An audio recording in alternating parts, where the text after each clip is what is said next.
सो अब हम शैल पढ़ रहे हैं। शैले क्या होती है? देखिए, पृथ्वी की परपटी शैलों से बनी है।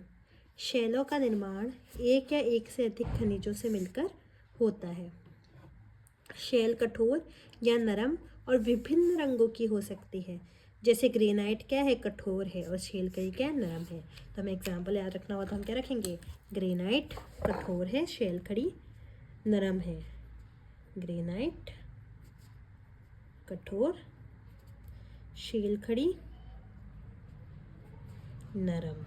ठीक, आगे बढ़ते हैं। ग्रेब्रो काला और क्वार्ट्जाइट दूध या श्वेत है। गेब्रो का कलर पूछा जाए तो क्या बताएंगे आप? काला। गेब्रो ब्लैक है। क्वार्ट्जाइट श्वेत। ठीक है, नेक्स्ट।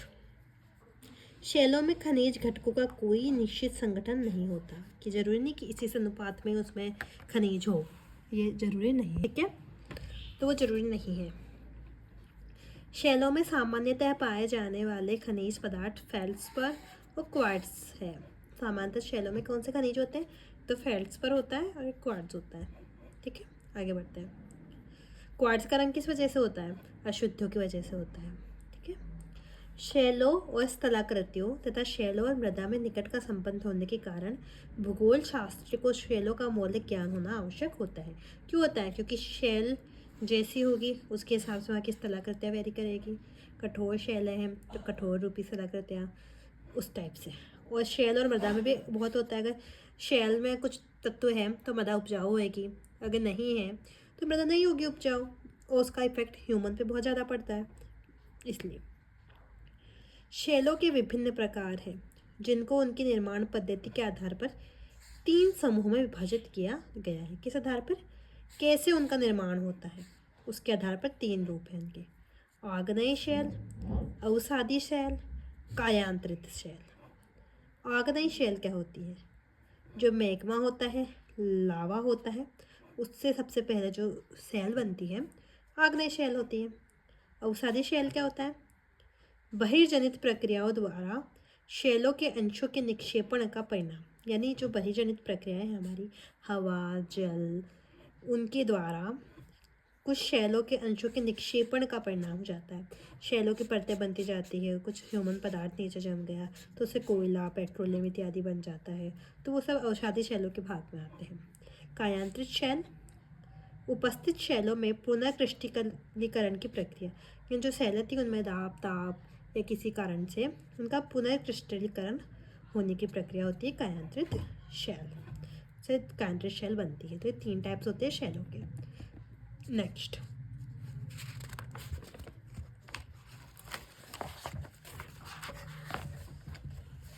पेट्रोलॉजी। पेट्रोलॉजी शब्द होता है, इसका अर्थ होता है शैलों का विज्ञान। एक पेट्रोशास्त्री शैलों के विभिन्न स्वरूपों का अध्ययन करता है, जैसे खनिज की संरचना क्या है, उसकी बनावट क्या है, गठन स्रोत, प्राप्ति स्थान, परिवर्तन और दूसरे शैलों के साथ संबंध। तो पेट्रोलॉजी याद रखना है आपको, शैलों का विज्ञान।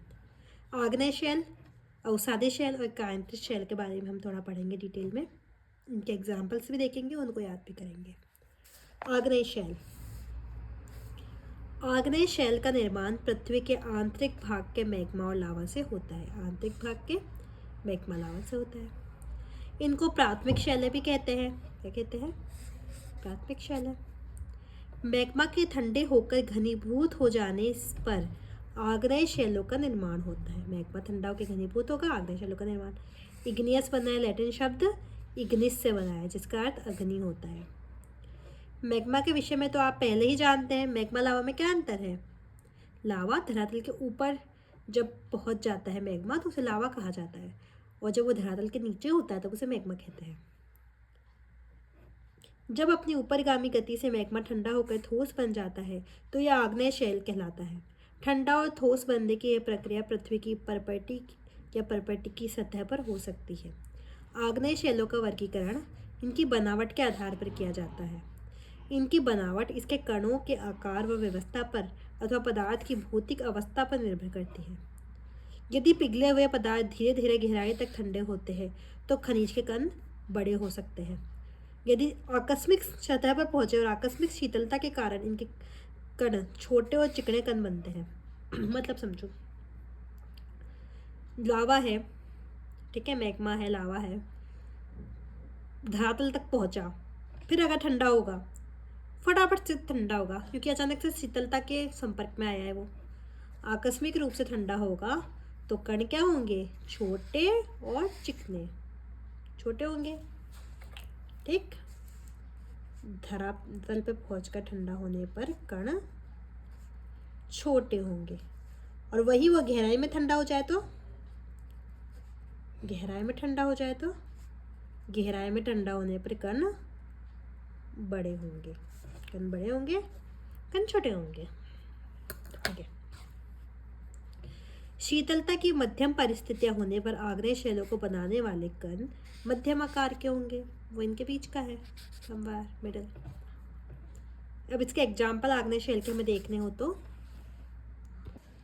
तो granite, gabbro, pegmatite, basalt, basalt के बारे में हमें पता, ज्वालामुखी बेसाल्ट प्रभाव वाली, ग्रेनाइट, गैब्रो, पेग्मेटाइट, बेसाल्ट, ज्वालामुखी ब्रेशिया, टफ आग्नेय शैलों के कुछ उदाहरण हैं। तो हमें याद रखने हो तो हम क्या याद रखेंगे इसके उदाहरण, granite, gabbro, gabbro, basalt, basalt, basalt के बाद pegmatite, pegmatite, tuff, tuff and breccia, breccia. 6 things है, क्या है, 6 examples, granite, gabbro, basalt, pegmatite, tuff, breccia. एक बार वापस मेरे साथ बोलो, granite, gabbro, basalt, pegmatite, tuff, breccia. Okay, बिना देखे बोलना एक बार, granite, gabbro, basalt, tuff, breccia, pegmatite. Next, औषधि शैल। औषधि शैल का अर्थ होता है सेडिमेंट्री, शब्द से इसकी उत्पत्ति हुई है। लैटिन भाषा में सेडिमेंट्स का अर्थ होता है व्यवस्थित होना, ठीक है। पृथ्वी की सतह की शैलें आग्नेय, अवसादी, कायांतरित, अपक्षयकारी कारकों के प्रति अनावृत होते हैं, क्योंकि वो बन तो गई है अब शैलें, भले आग्नेय हो, अवसादी हो या कायांतरित हो, जैसे बनेगी हम देखेंगे। बनने के बाद जो अपक्षय कारक होते हैं, अपक्षय कारक हम नेक्स्ट चैप्टर में पढ़ेंगे, हवा और वायु, जिनके कारण पदार्थ निरंतर रूप से घर्षित होते रहते हैं, एक स्थान से दूसरे स्थान पर जाते रहते हैं, उनके प्रति तो अनावर्त ही रहेंगे ना। तो जो विभिन्न आकार के विखंडों में विभाजित होती है, ऐसे उपखंडों का विभिन्न बहिर्जनित कारकों के द्वारा संवहन एवं निक्षेपण, जैसे टूटी फूटी मृदा या जो अपक्षयकारी कारकों ने जिनको अपने हिसाब से तोड़ा या उनका परिवर्तन किया, वो जब बहिर्जनित कारकों के कारण एक दूसरे पे परतनुमा जम जाएगी, निक्षेपण हो जाएगा, तो ये संचित पदार्थ शैलों में परिणत हो जाता है, और यह प्रक्रिया शीलीभवन कहलाती है। इनका संचयन, निक्षेपण शीलीभवन कहलाता है। तो शीलीभवन होता है, अवसादी चट्टान बनने के लिए पहले क्या होता है, शीलीभवन, शीलीभवन। बहुत सी अवसादी शैलों में निक्षेपित परतें शीलीभवन के बाद भी अपनी विशेषताएं बनाए रखती है, कि शीलीभवन हो गया लेकिन जो पुरानी मूल चट्टान थी उसकी विशेषता अभी भी है, क्योंकि अभी अधिक समय में उनका रासायनिक परिवर्तन नहीं हुआ है। इसी कारणवश बालुकाश्म शैल जैसे अवसादी शैलों में विविध सांद्रता वाली अनेक सतहें होती है। सो इनकी विविध सांद्रता होती है, इनकी सतह किसमें होती है, तो विविध सांद्रता वाली अनेक सतहें होती है बालुकाश्म और शैल में। और क्यों होती है, क्योंकि इनमें अभी निक्षेपित परतों में शीलीभवन प्रक्रिया अभी अभी हुई है, और वो अभी अपनी विशेषताएं उन्होंने बनाई हुई है, शीलीभवन से पूर्व विशेषताएं। तो इनके कारण क्या होता है, बालुकाश्म और शैल में विविध सांद्रता वाली विविध सांद्रता वाली सतहें होती है। नेक्स्ट, निर्माण पद्धति के आधार पर अवसादी शैलों का वर्गीकरण 3 प्रमुख समूहों में किया जाता है। 3 टाइप्स में हमें बांट सकते हैं अवसादी शैल को। एक यांत्रिक रूप से निर्मित, एक कार्बनिक रूप से निर्मित, एक रासायनिक रूप से निर्मित। यांत्रिक रूप से जो निर्मित हुई है शीलीभवन द्वारा, संवहन निक्षेपण द्वारा, उनमें आती है हमारी बालुकाष्म, शेल और बालुकाष्म का उदाहरण हमने देखा था, पिंडशिला, चूना प्रस्तर और विमृदा। ये 5 उदाहरण हैं यांत्रिक रूप से निर्मित। कार्बनिक रूप से निर्मित कोयला, जैसे कि आप जानते हैं कि मृत पेड़ पौधों के दफन होने से हजारों वर्षों की क्रिया द्वारा कोयले का निर्माण हुआ, तो वो कोयला, चूना पत्थर, खड़िया और गिजराइट। रासायनिक रूप से, जिसमें रासायनिक रूप भी परिवर्तित हो जाता है, चूना पत्थर, हैलाइट, पोटाश और श्रंग पत्थर। ये एग्जाम्पल्स है। एग्जाम्पल्स हम एक बार याद करेंगे। यांत्रिक रूप से तो आपको याद ही रहेगा बालुकाष्म और शैल तो याद ही रह जाएगा।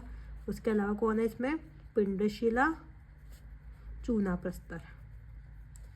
इसमें कौन है? कोयला याद ही रहेगा आपको, कोयला, खड़िया, गिजराइट, चूना पत्थर। बस इसमें क्या? चूना पत्थर दोनों में आप याद रखिए। तो इसमें अपन याद कर लेते हैं हैलाइट एंड पोटाश। ठीक, श्रंग प्रस्तर भी एक, श्रंग प्रस्तर। That's it. कायांत्रित शैलों बड़े। कायांत्रित का अर्थ है स्वरूप में परिवर्तन। दाब ताप आयतन में परिवर्तन की प्रक्रिया के फलस्वरूप इन शैलों का निर्माण होता है।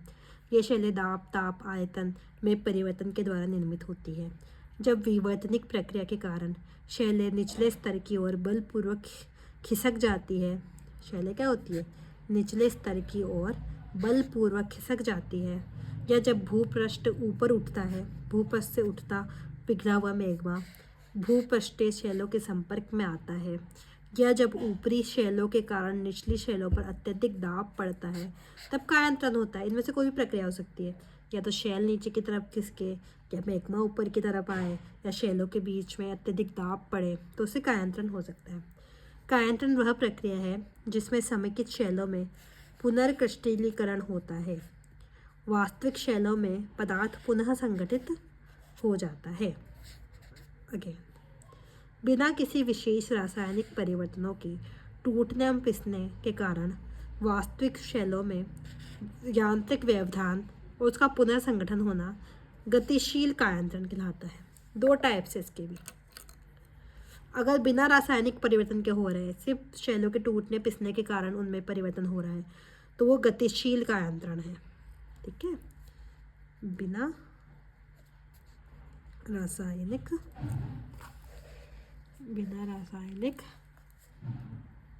परिवर्तन जो हो रहा है कायांतरण, वो है गतिशील कायांतरण। ऊष्मीय कायांतरण अलग होता है। ऊष्मीय कायांतरण ये भी 2 प्रकार का होता है। इसमें संपर्क, आपस में संपर्क में आने पर शैलों में परिवर्तन। सेकंड, प्रादेशिक, प्रदेश में यानी जो एरिया में वो है शैल, उसमें तनिक परिवर्तन हुआ है, उसके कारण शैल में परिवर्तन, वो प्रादेशिक कायांतरण में आएगा। आगे देखते हैं। संपर्क रूपांतरण में शैलें गर्म ऊपर उठते हुए मैग्मा लावा के संपर्क में आती है और उच्च तापमान में शैलों के पदार्थ का पुनः क्रिस्टलीकरण होता है। अक्षय शैलों में मैग्मा तथा लावा के योग से नए पदार्थ उत्पन्न होते हैं। प्रादेशिक कायांतरण में उच्च तापमान, दबाव तथा इन दोनों के कारण शैलों में विवर्तनिक दबाव के कारण विकृतियाँ होती है, जिससे शैलों में पुनः क्रिस्टलीकरण होता है। कायांतरण की प्रक्रिया में शैलों के कुछ कण या खनिज सतहों या रेखाओं के रूप में व्यवस्थित हो जाते हैं। इसे उनका पत्रण कहते हैं। तो पत्रण की क्रिया, रेखांकन की क्रिया किससे रिलेटेड है? कायांतरण से। यहाँ पे क्या होता है? पत्रण, पत्रण वो कायांतरण से रिलेटेड है। कभी कभी खनिज या विभिन्न समूह के कण पतली से मोटी सतह में इस प्रकार व्यवस्थित हो जाते हैं कि वे हल्के और गहरे रंगों में दिखाई देते हैं। पतली सतह हल्के रंग, फिर ऐसे व्यवस्थित हो गए तो गहरे से हल्के से गहरे रंग के रूप में दिखाई दे रहे हैं वो। कायांतरित शैलों में ऐसी रचनाओं को बेंडिंग कहते हैं। तो यह बेंडिंग भी कायांतरित शैलों की एक विशेषता है। बेंडिंग प्रदर्शित करने वाली शैलों को बेंडेड शैलें कहते हैं। कायांतरित होने वाली वास्तविक शैलों पर ही कायांतरित शैलों के प्रकार निर्भर करते हैं। कायांतरित शैलें दो भागों में वर्गीकृत की जा सकती है, पत्रित, अपत्रित। पत्रित मतलब जिसमें खनिज कणों की व्यवस्था रेखाओं या सतहों के रूप में जम गए हैं, ऐसे ऐसे ऐसे, ये पत्रित है। जिसमें नहीं वो अपत्रित है। अब हम अगर कायांतरित शैलों के उदाहरण देखें तो इसमें आएगा ग्रेनाइट, लिख देते हैं ग्रेनाइट, साइनाइट, स्लेट, सिस्ट, संगमरमर, क्वार्ट्ज। ये 1 2 3 4 5 6 एग्जाम्पल्स इसमें आपके दिए गए हैं कायांतरित शैल के। क्या? ग्रेनाइट, साइनाइट, स्लेट, सिस्ट, संगमरमर, क्वार्ट्ज। ये 6 एग्जाम्पल है। शैल चक्र। शैलें अपने मूल रूप में अधिक समय तक नहीं रहती, इनमें परिवर्तन होते रहते हैं। शैली चक्र एक सतत प्रक्रिया है जिसमें पुरानी शैलें परिवर्तित होकर नवीन रूप ले लेती है। आग्नेय शैलें प्राथमिक शैलें हैं तथा अन्य अवसादी और कायांतरित शैलें इन प्राथमिक शैलों से निर्मित होती हैं। आग्नेय शैलों को कायांतरित शैलों में परिवर्तित किया जा सकता है। आग्नेय एवं कायांतरित शैलों से प्राप्त अंशों से अवसादी शैलों का निर्माण हो सकता है। आग्नेय से डायरेक्ट अवसादी भी बन सकती है, आग्नेय से डायरेक्ट कायांतरित भी बन सकती है। आप ये मत सोचिएगा कि आग्नेय से पहले अवसादी बनेगी फिर कायांतरित बनेगी। अवसादी शैलें अपखंडों में परिवर्तित हो सकती है। ये अपखंड अवसादी शैलों के निर्माण का एक स्रोत हो सकते हैं कि अवसादी शैलों से ही अवसादी शैलें बनेगी, ये भी हो सकता है। और डायरेक्ट आग्नेय शैल वापस से अंदर जाके मैग्मा के रूप में पिघल के वापस आग्नेय शैल बनेगी, ये भी हो सकता है। भूपृष्ठीय शैलें आग्नेय, कायांतरित, अवसादी प्रत्यावर्तन के द्वारा पृथ्वी के आंतरिक भाग में नीचे की ओर जा सकती है। भूपृष्ठीय पत्रक के आंशिक अथवा पूर्ण भाग संस्करण पत्रक के क्षेत्र में अन्य पत्रक के नीचे चले जाते हैं तथा पृथ्वी के आंतरिक भाग में तापमान बढ़ने के कारण ये पिघलकर मैग्मा में परिवर्तित हो जाते हैं, जो आग्नेय शैलों के मूल स्रोत हैं। कायांतरित शैलें मैग्मा बन सकती है, इससे आग्नेय शैल बन सकती है मैग्मा से। आग्नेय शैल से कायांतरित शैल बन सकती है। कायांतरित शैल का अपक्षय अपतन हो सकता है जिससे अवसादी बन सकती है। अवसादी का अपक्षय अपतन हो सकता है जिससे अवसादी बन सकती है। अवसादी कायांतरित बन सकती है, कायांतरित का भी अपक्षय अपतन हो सकता है। तो इस प्रकार से आपस में तीनों शैलें रूपांतरित होती रहती है। ये चैप्टर यहीं समाप्त होता है। इसके हम जो इम्पोर्टेंट फैक्ट्स थे उन्हें एक बार वापस रिवाइज कर लेते हैं। हमने सबसे पहले एग्जाम्पल देख लेते हैं तीनों शैलों के। आग्नेय शैल के एग्जाम्पल थे granite, gabbro, basalt, pegmatite, tuff, breccia. अवसादी शैल के एग्जाम्पल थे जिसमें यांत्रिक रूप से निर्मित में एग्जाम्पल होंगे बालूकाश में पिंडशिला, चूना प्रस्तर, शैल, भीमृता। कार्बनिक रूप से निर्मित में एग्जाम्पल होंगे गिजराइट, खड़िया, चूना पत्थर, कोयला। रासायनिक रूप से निर्मित में एग्जाम्पल होंगे श्रृंग पत्थर, चूना पत्थर, हेलाइट, पोटाश। ऊष्मीय जो हमारे कायांतरण हैं, कायांतरित शैलों के एग्जाम्पल होंगे हमारे ग्रेनाइट, साइनाइट, स्लेट, सिस्ट, संगमरमर, क्वार्ट्ज। आधात्विक खनिज तक हम पहले इनका रिवीजन कर चुके हैं, तो इस वीडियो में इतना ही।